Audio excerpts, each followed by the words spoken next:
testing. Okay. Okay, Ray has got to get a pad of paper. Just so the audience knows, so we're live on YouTube. So anytime the camera comes over here, you're on YouTube forever. So if you don't want to be on YouTube forever, you better sit over here. Right now, the audio is cut out. Good evening. Welcome to South Burlington. Okay, now we're all set. All right, thank you very much. Welcome to the South Burlington Development Review Board for Tuesday, June 20th, 2017. First off, directions on emergency evacuation procedures. If there's an emergency, we should meet in the south parking lot, which is right behind me. So that's where we will all meet up to make sure that everyone who has signed up is there and is safely out of the building. And therefore, the sign-up sheet is very important as it goes around, not just for recording who's here, but who needs to be outside if there's an emergency. So,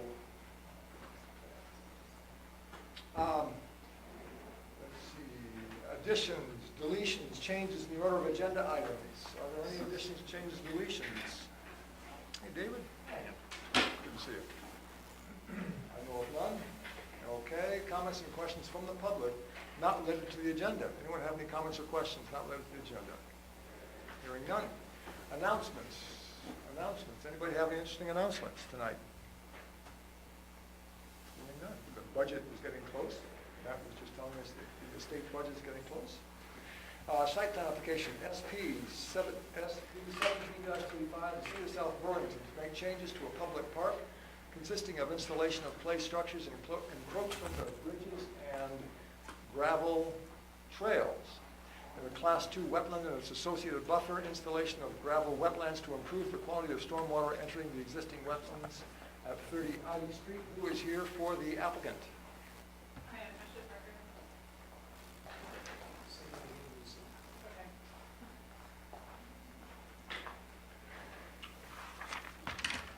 Okay.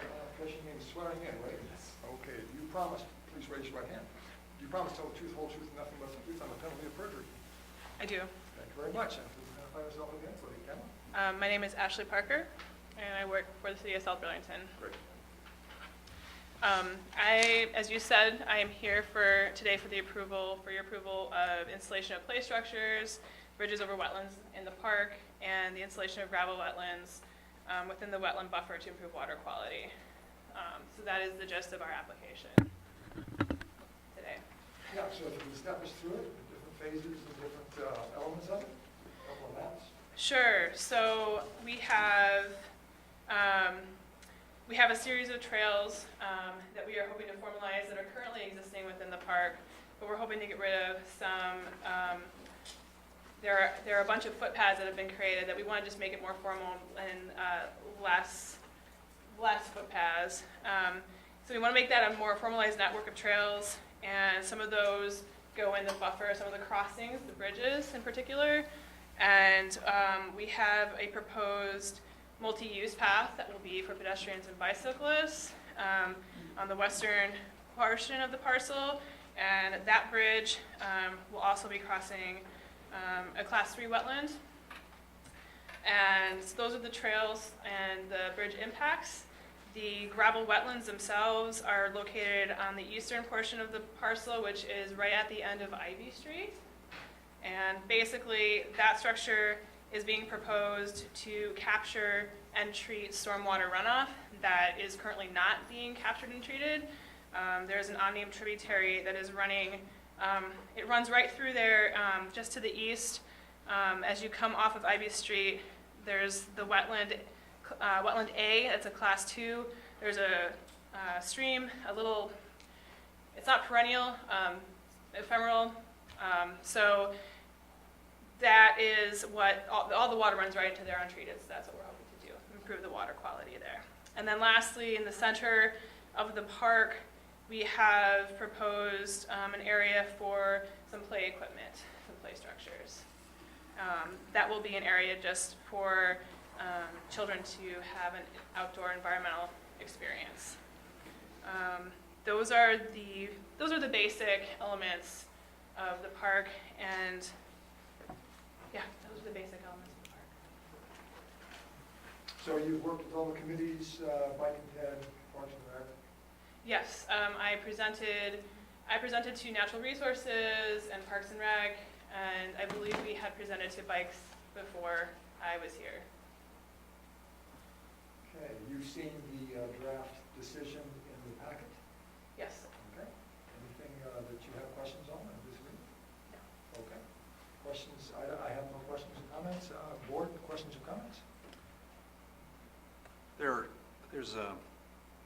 There's the area that is hash marked on a different plan than this, that it looks like it's the play area. And then there's a circle to the south of that, that's inside the main circle. What is that? So the area that is called out, that's hashed, is where the structures will be.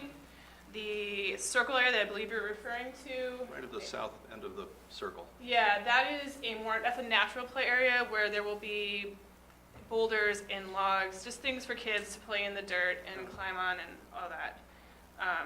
And then just so we're talking about it, to the right there is a little woodland discovery loop. Oh. So just a path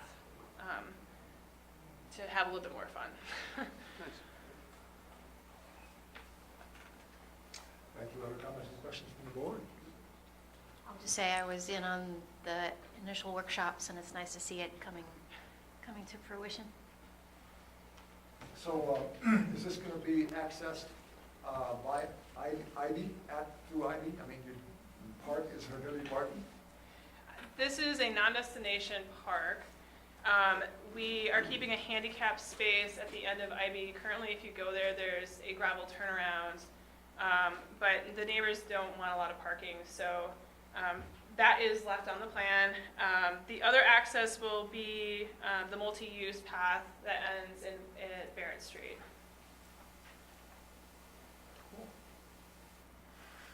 Okay, questions, comments from the public? Will that Please identify yourself. John Downs. Thank you. Will that multi-use path on the west end connect all the way through to Market Street? Yes, sir. Eventually, the plan is to continue that path north. It ends right there currently for this project, but they're working on a plan for the parcel to the north of that. When is that supposed to happen? Not sure. Maybe next year, maybe 2 years. Yeah. Hasn't been approved. They're still working on it, but I could find out for you. Doesn't it have to be done in conjunction with the upgrading of the street? Market Street? Yeah. I'm not clear of that either. I think so. I'm not clear either, but I was told this morning that Market Street would start spring of 18. That's what they're hoping for, yeah. Other comments or questions from the public? Yes. Hi, my name is Fran Johnston.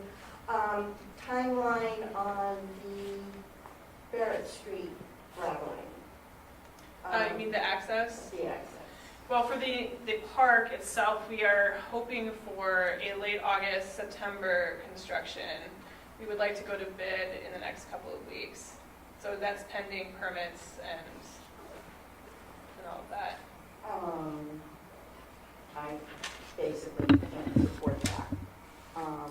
I'm in a butter, and it is my belief that the city does not have a right-of-way or own that piece of property at this point.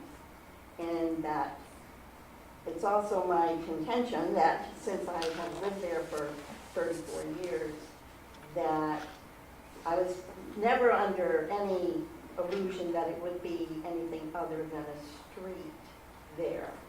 But until the property next to me and next to Dumont Park is developed, then the street would go in, and the street would also have approval and plans by the city that would include plans for Dumont Park access.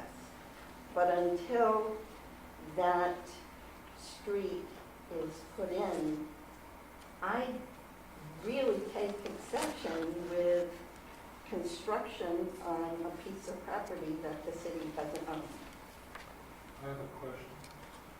Does the city have a position on whether it owns the piece of property she's talking about? There is a subdivision plat where this right-of-way, and I don't know if you can see it clearly on that map, but it was deeded to the city in around 1970. So let me just focus the issue, city's position that it is. Yes, sir. And I have, Excuse me. yes, I'm sorry. Your solution to, not to cut you off, but to be clear, your solution is with the Superior Court. This board does not have jurisdiction, does not take jurisdiction to resolve property disputes. The city has a colorable claim, which it asserts, of a legal right to do what it's doing. You dispute that right. The solution is not here, but rather with the court. I think I understand what you're saying. The city map and grand list refers to that piece of property as... The grand list does not control property rights. And I'll repeat what I said, which is that you have every right to sue the city. I've done it merrily on several occasions. You can do the same, but you can't get a remedy here. I guess I understand that. I'll sit down. Thank you. Any other comments or questions from the public? Hearing none, I'll entertain a motion to close. I move that we close site plan application SP 1735 of the City of South Burlington. Second? Moved and second, we close this application. All in favor, say aye. Aye. Opposed? Thank you very much. Next is continued final title application SD 1712 of Marilyn Larkin for a planned unit development consisting of raising a 61-unit hotel, Larkin Terrace, and constructing a 77,618 square foot building which will include 60 residential units and 21,653 square feet of commercial space at 1185 and 1195 Shelburne Road. Who is here for the applicant? Thank you. My name is Greg Rabideau. I'm the project architect, I'm sure you know, but for the record, and with me is Joe Larkin, representing the family and the partnership building the project. We're thrilled to be here. Before I start, I just wanted to make one personal note. I think the first meeting I attended in this building was in 1986, and that means 31 years of meetings in this room, and I can't tell you how thrilled I am. One, how nice the room looks, but also to have a few windows. So, bully to South Burlington for a great job. This is, we've all seen this project quite a bit. I was hoping, Ray, that we could put up the images I brought you this afternoon. I think I'd like to start there if we could.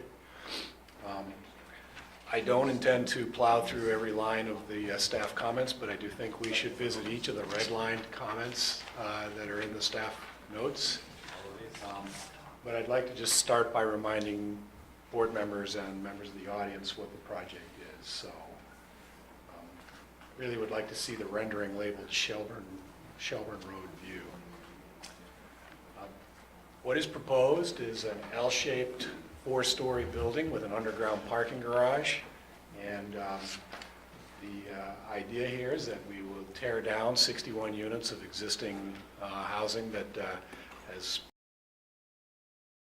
some other problems, and as part of what we hope will be a master planned community, this would be the first step in redeveloping the corner of Shelburne Road and Fayette Drive in South Burlington. It's the C1 Auto District.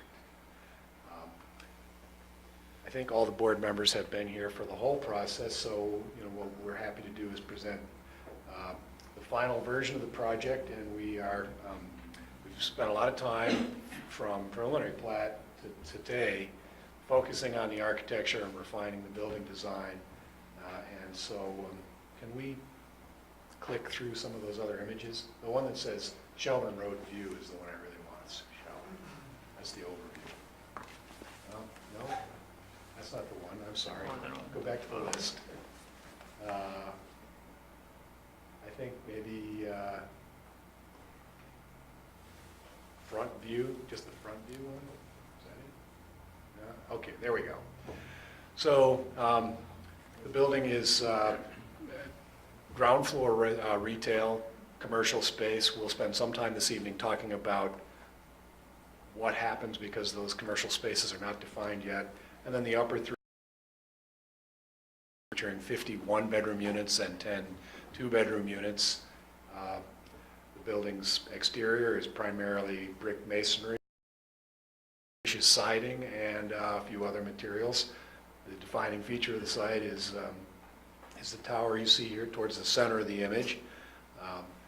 And the building is sitting closer to the roads than might normally be allowed in the district, but that's something we've talked about throughout the process. One thing we want to point out, and this image begins to show it, and as we look at some of the other images you'll see, when we talk about these setbacks, there's a setback to the main volume of the building, which is the brick surfaces you see. Above the first floor, there's a step back in the facade, and then again at the fourth floor, it steps back again. So when in addition to that, since we've seen you last, we've added some glazed canopies to go over the pedestrian walkways, sort of in the manner of Church Street. And so we'll have to talk about that as it relates to the required setbacks. We have a specific drawing that shows all the setbacks and height waivers that we will request this evening. Maybe now we could go to some of the close-up views. Actually, could I ask you a question? Sure. I was pleased to see, it looked like you fleshed out the design of that tower a little bit more.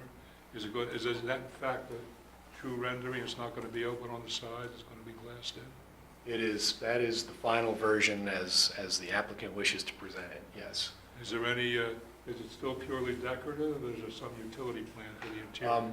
The first 3 floors have occupied space in them. First 4 floors, I mean. The portion of it that sticks up above the roof line is currently not slated to be occupied. In the floor plans, that at the 4th floor level, that's the living room of a 2-bedroom apartment. And it's somewhat awkward to have a 16 by 20 foot living room with a 22 foot high ceiling. So it's really there to sort of just define the overall subdivision and to act as a sort of wayfinding point along Shelburne Road. I'll remind you that in our discussions with staff, there's a sort of agreement that the intersection of Fayette Road and Shelburne Road is a major node along Shelburne Road, and that highly developed architecture of this type in this location is appropriate. This is sort of one of the major intersections that define your trip down Shelburne Road as you move through South Burlington. You can also see there are on the tower, as well as on the 4th floor units, and around the 3rd floor on the very corner, there are decorative steel elements. And then at the ground floor, around all the storefronts, there are additional decorative steel elements that we call portal frames that are, so there's a lot of detail going on there. Some limestone trim bands and headers in the windows, at the tops of the windows. And we also are showing some fabric awnings as well to just sort of break it up further. So I'd like to go to one of the street views. And I think any of the ones that say close at the end of them would be good. This is what it looks like from the parking lot side of the building, and again, you can see some of those steel frames that will sort of support the cornices. Those will be rendered in a powder coated. Those will be rolled from sections of angles back to back. We're going to mock those up and would invite members of the public or the board who are interested in seeing those to visit the mock-ups as they develop on site during construction. Can we switch to another one of the close-up views? This the landscape and the building in an integrated way along Shelburne Road. So all the way to the left near my sort of business card in the corner, you can see the public sidewalk that goes north and south on Shelburne Road.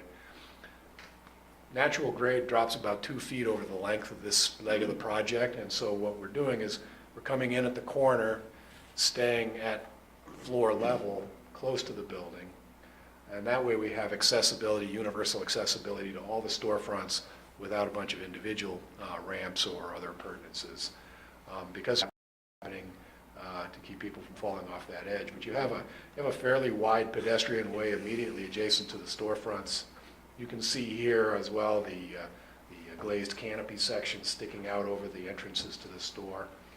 The other thing you can see is just above that glazed canopy is the first major step back in the facade above the second floor. So when we say that the building is set back 18 feet from Shelburne Road, glass canopy projects into that, but the building above steps back away from that. So as we go up in height, at the first step, it steps back 4 feet, and then you can see again that there are step backs at the fourth floor level. So in allowing a waiver of the front yard setback, I want you to appreciate that it's not a wall of building coming straight down and crashing to the sidewalk, that there's been serious effort to bring the building back in stages to bring that down to a more human scale. You can also see, Is that a balcony? Is there access out onto those levels? there is a balcony right about, well, just about where the cursor is there. And then there's another balcony just up above that where you can see the awning sticking out there.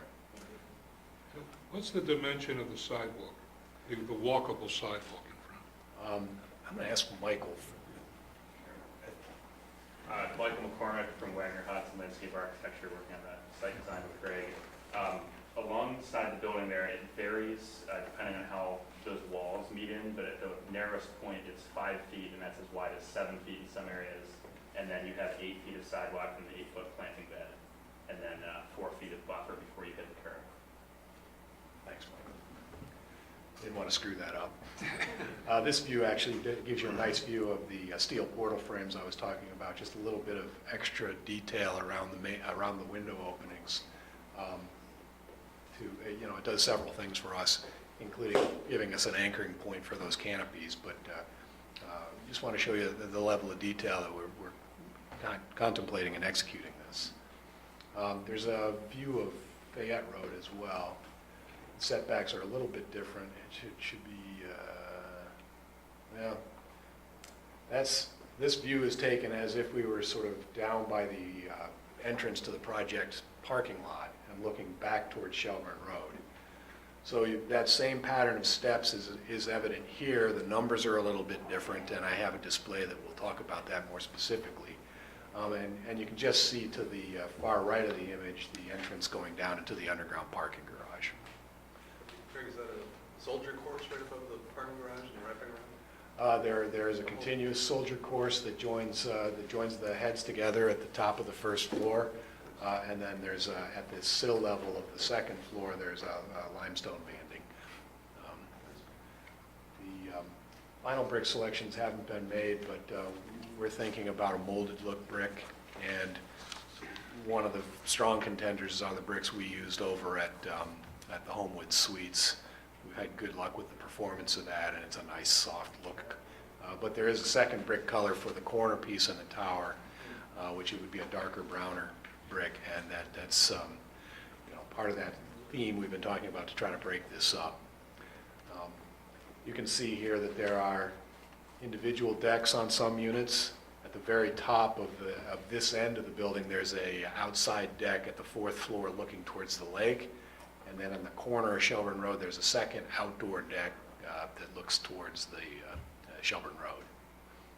Let's pick another image here.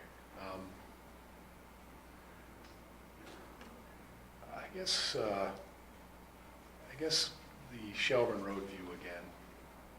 Those are not common decks, though, right? Those are private. You mentioned are. Oh, they are. Yeah, private. those are part Sorry. of the common areas. We've talked about where do people in this project hang out, and because of the coverage and the density of this, we don't have a lot of lawn space, but what we have done is created lots of places. Here, this view shows on the south end of the building where we've done a different treatment of the decks. The steel framing there meant to match the portal frames. But you see there that unit has a deck to get to the outside. The fence that you see there is actually a replacement for an existing white vinyl fence that hides a bunch of Fairpoint communications equipment.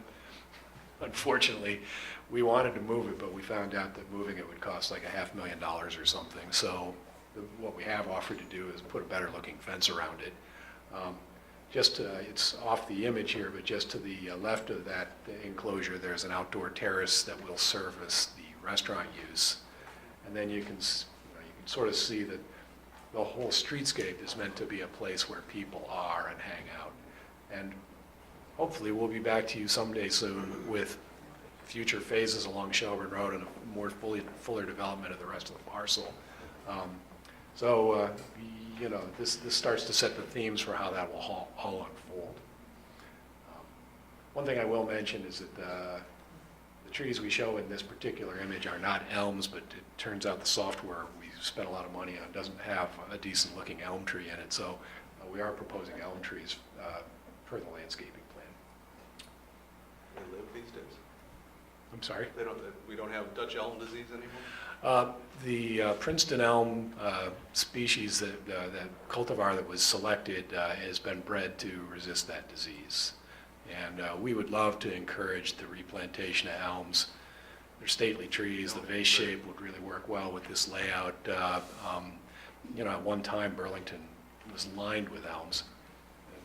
Yeah, I just wanted to add to what Greg said with the elms. An example of successful elm replanting would be Main Street in front of University of Vermont, the Davis Center there. Those are Princeton elms that are about 10 years old at this point, and they're doing fine. So we could go back to the site plan, or to the file folder again. There's a drawing labeled A999. It's the second from the bottom. This drawing was in your package and shows those stepped relationships between the building and the streets for both Fayette Road and Shelburne Road, as well as calculations of building height. This one drawing is your guide for understanding the waivers that are being requested for both building height and setbacks. So we've talked a bit about the setbacks. You can see that there's a distance from the curb, and then there's a distance from the right-of-way, which is about halfway between the building and the curb. We're asking for 12 feet on Fayette Road and 18 feet on Shelburne Road, but as you can see, that dimension is taken from the property line to the principal building facade. The canopies do stick out into that space, but on purpose. I mean, they're there to cover the walkways and protect the entrances. So that is one thing the board will need to consider tonight, whether or not that's a material change from what we talked about at preliminary plat. Also, the final building heights are shown. You can see that the tallest part of it is the tower, but more typically you have the pop-up parapets at 49 feet plus or minus, and then the main roof deck at, I can't read the text from here, it's just too blurry, but so 46 feet to the top of the typical roof, and then 48 feet to the top of the parts that pop up, and then 62 feet to the tower. These are all specific waivers that we'll have to talk about. That's essentially the overview. I think what I'd like to do is to go through the first couple of red line comments and the staff comments myself, and then I'd like to invite Michael David Grover from Resource Systems Group is here to talk about any issues with the traffic analysis, and then I have Bill Nettie from Krebs and Lansing to update you on all the utility issues. When I flip through the staff recommendations, the first red line comment is about on page 3, and this is kind of tricky. It says that before receive a zoning permit for construction, the applicant will need to either gain approval for the uses considered in a traffic and parking analysis or revise the analysis should a different combination or proportion of uses be sought. I think we're okay with that as a condition so long as we're talking about the construction of the actual commercial uses and not the construction of the project as a whole. And I'd like to understand that with the board, because we may not know for quite a while what the final uses of the retail space will be at the street level. We know, I mean, we could imagine what they might be, but in reality, retail's kind of tough. We'll have to see. In my experience with mixed-use projects, the projects are usually complete and occupied, and the commercial space is kind of the last thing to fill in. So while we understand the need to return to you if we have a different combination of uses, we wouldn't want that to keep us from building the project as a whole. And I guess I'd like to know the sense of the board on that. I'm kind of struggling with this criteria myself. The way I read it, and I'm uncertain, is that it looks like, I'm kind of reading it as if you're required to put forward a definite plan that's consistent with the limitations that would be imposed on your mix, and then, rather than leaving it blank, in other words, and then if and when you have to change it, you come back and seek to change it. That's kind of how I'm reading it. And rather than have a vacuum, and you see what I mean? Well, we did apply for a certain size restaurant and 17,000 plus square feet of retail space. We have provided a traffic analysis that includes values for those things in the traffic and the parking analysis. Then let me ask Ray, because genuine lack of understanding. Ray, why isn't that good enough? If he says X retail space and Y restaurant space. Well, the application that's before you is for 20,250 square feet of commercial space. That's all it says? Yes, so that's what the application was for. It's after that application was submitted, the applicant decided or had obtained some tenants, then they were able to divide that commercial space into retail and restaurant. But that was not part of the application. So and when they did the traffic and the parking, they used that information to determine traffic and parking calculations. You mean, when you say that information, you mean the restaurant and Right, retail space? yeah. Right, so why isn't, and what you're saying is? The board has to approve the uses, and those uses, restaurant and retail, are not part of this application. Well, explain to me then how we could approve it. Is it clerical? Clerical? Is it a clerical issue, just changing the application? Well, it's more than clerical, because you'd have to do a new public hearing, re-notify all the abutters. So it's possible you would have to step back and kind of start over with the public Right. notice. Well, Or you can go forward with this application, and let's say it's approved. There would be a requirement that they would have to come back before either administrative or before the board for approval for specific uses. So in And other as words, long- they couldn't, even though they have these tenants lined up, they can't rent it. Well, right now, they have approval for basically generic commercial space on the first floor and 60 residential units on the upper floors. And is So that they good? can get a permit to build that, but since you have no specific use approved on the first floor, they'd have to come back before the city, either administrative or before the board, to get approval for that specific use for the first floor. Yeah, and I think that's only we don't. It's going to be vanilla space. You know, there'll be a slab and there'll be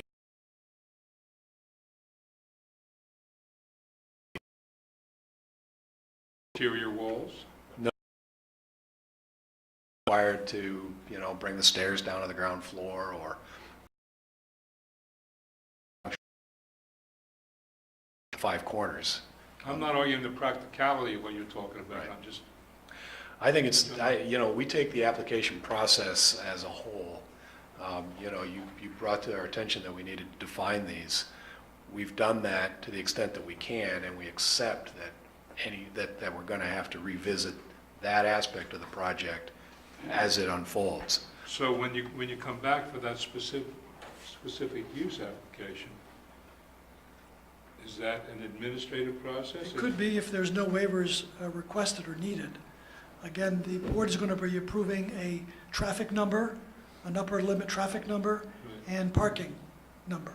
So if the specific use proposed comes within those limits, Correct, then that would be an administrative determination. correct.